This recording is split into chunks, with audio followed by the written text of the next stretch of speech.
Hi, my name is Michele Fabrega, and I'm here with Galen Robert Foos. And good to see you today, Galen.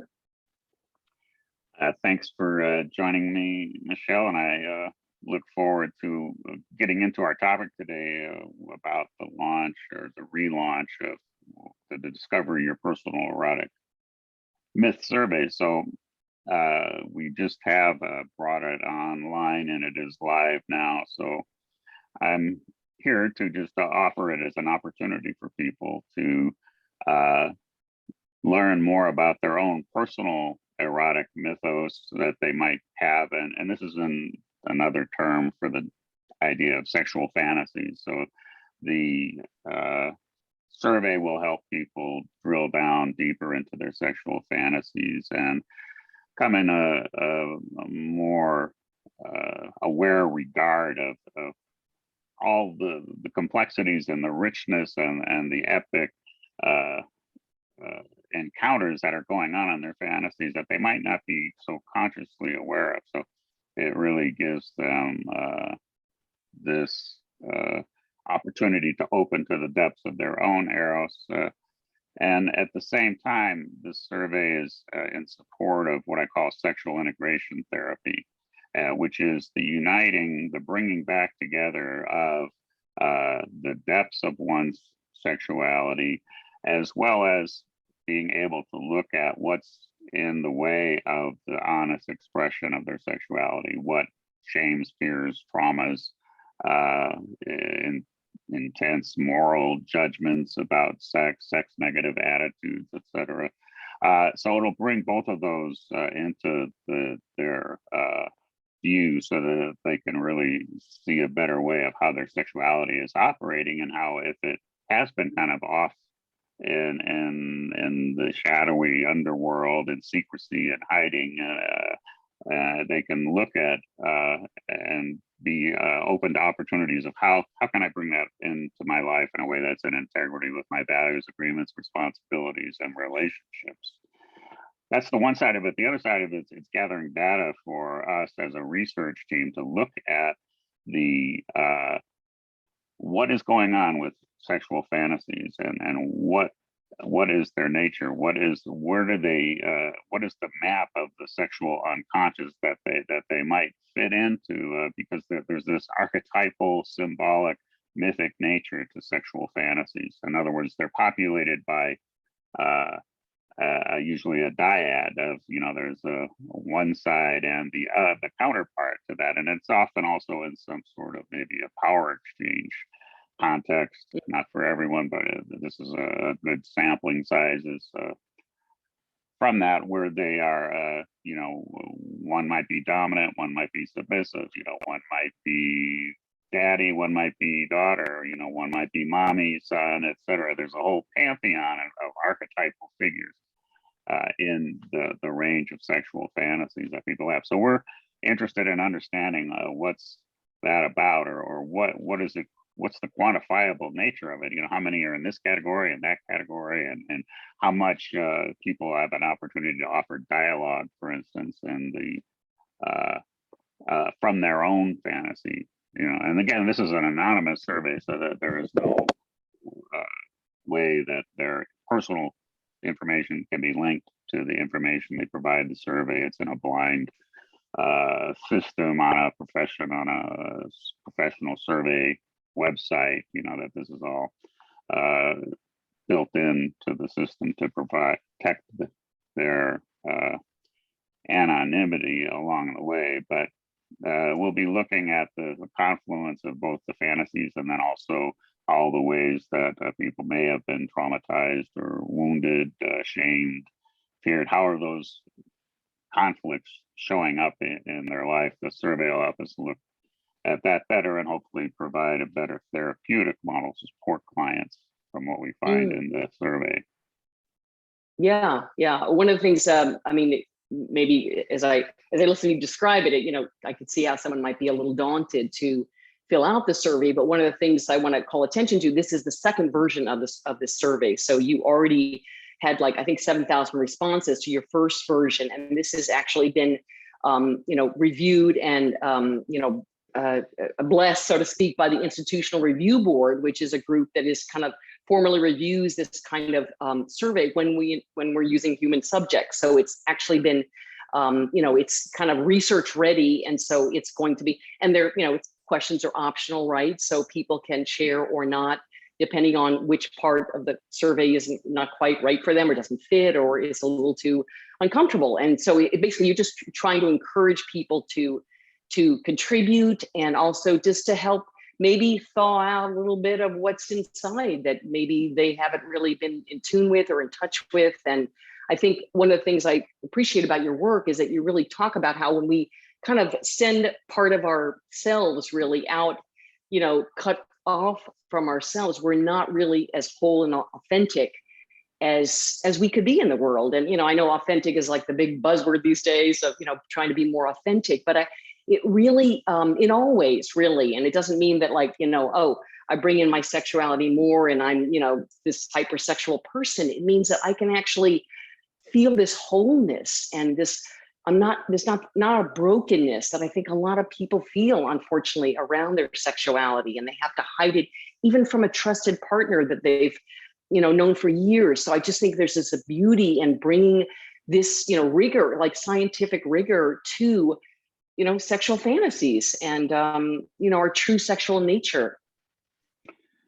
Yeah, well, you brought up a lot of good points there, very many good points along what we're doing or what's important, why this work is important, both for the individual and for the therapeutic communities to have a better understanding of what the struggle is for people, and it's not people's fault. We live in a culture that has created this mess of lack of sex education, lack of ability to speak honestly and openly about what one is into, there where one might feel the birthright, as I put it, of, oh, I get to be that. I am that. I was born that way, and I get to express this. It's just my truth. I'm quite clear. This is what turns me on. It's physiologically showing up. Yeah, I'm really turned on by this right now. So it's kind of verifying. Yeah, this is true for me. It's or a part of me, and this is. It is very complex territory, so it requires some education and understanding and self-awareness. So this is very important, and if you take the survey, it'll help in those regards of bringing you in touch with much more of the nuanced levels of this, and might be in conflict with it, to where you get to know yourself more deeply, say. But you were right, the first version of the survey, which had been out since about 2015, I think, had accumulated over 7,000 participants in it. And at that time, I was an independent researcher, so I didn't have an institutional oversight for reviewing what I was doing.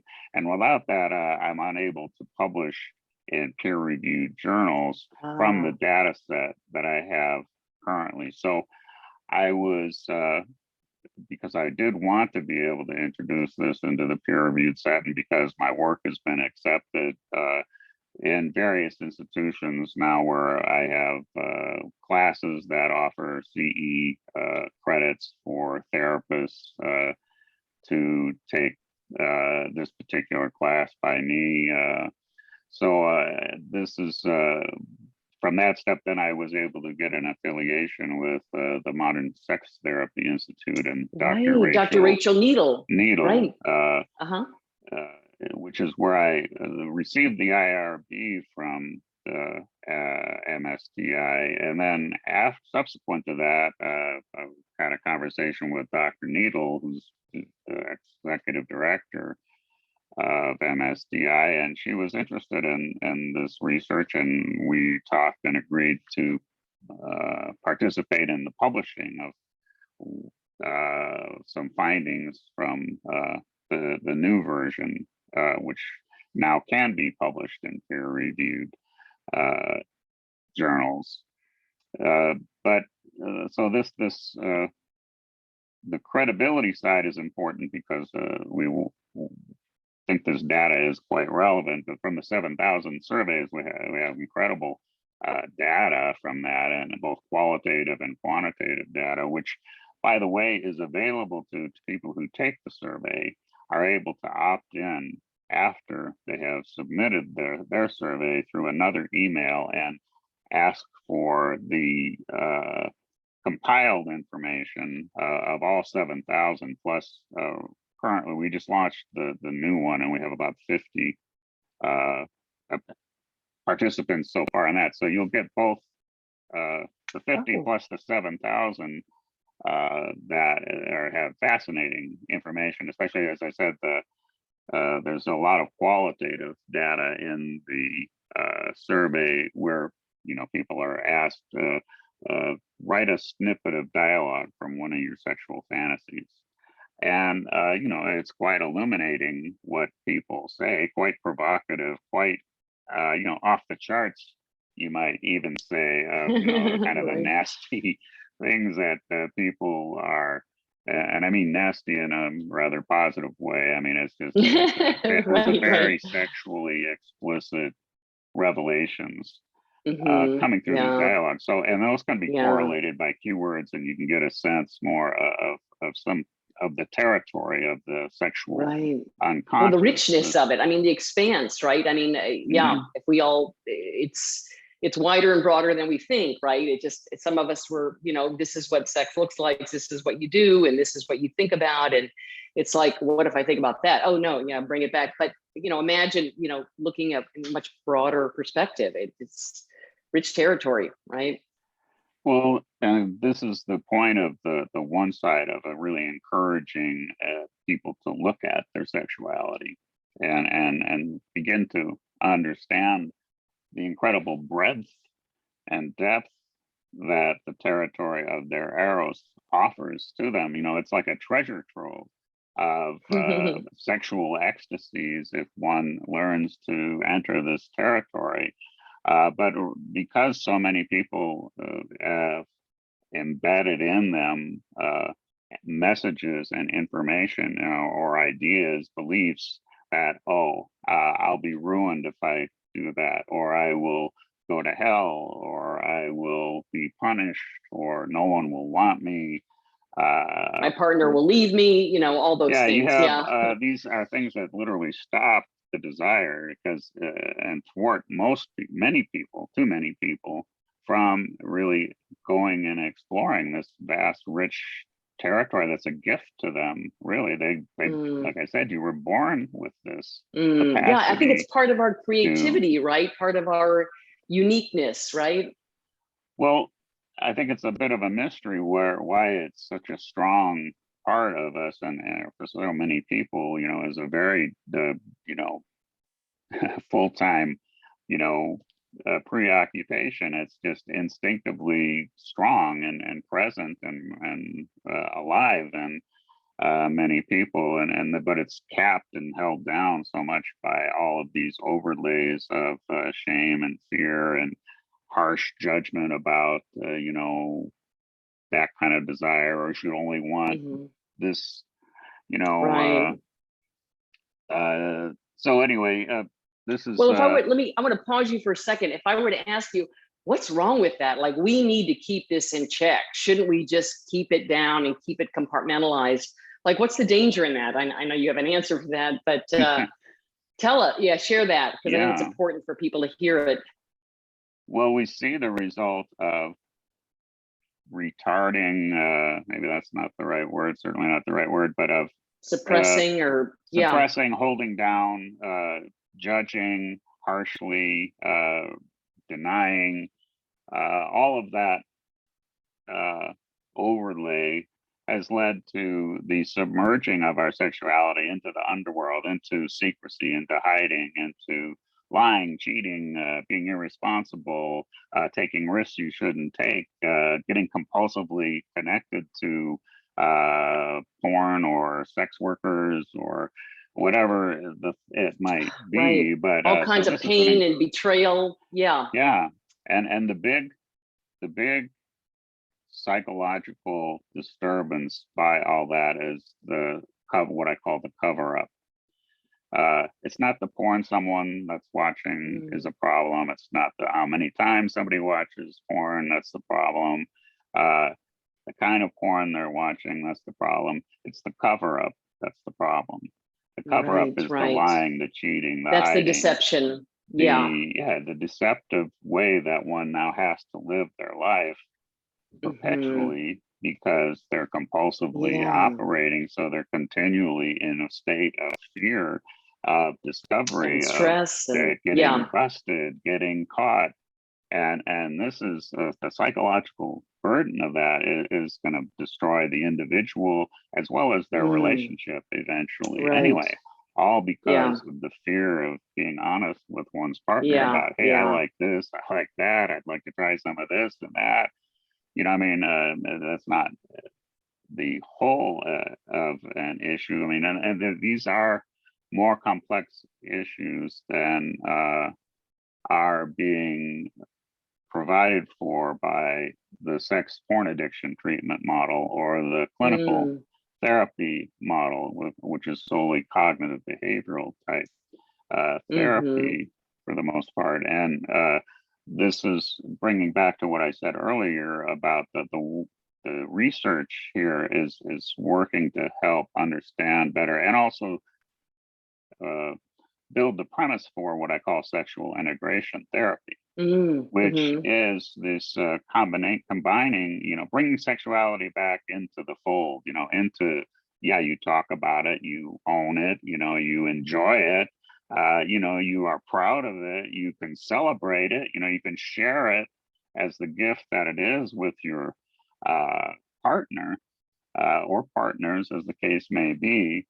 And that you know, that's the state to work towards, you know, and this is an era where people can much more thoughtfully begin to engage all of what they desire.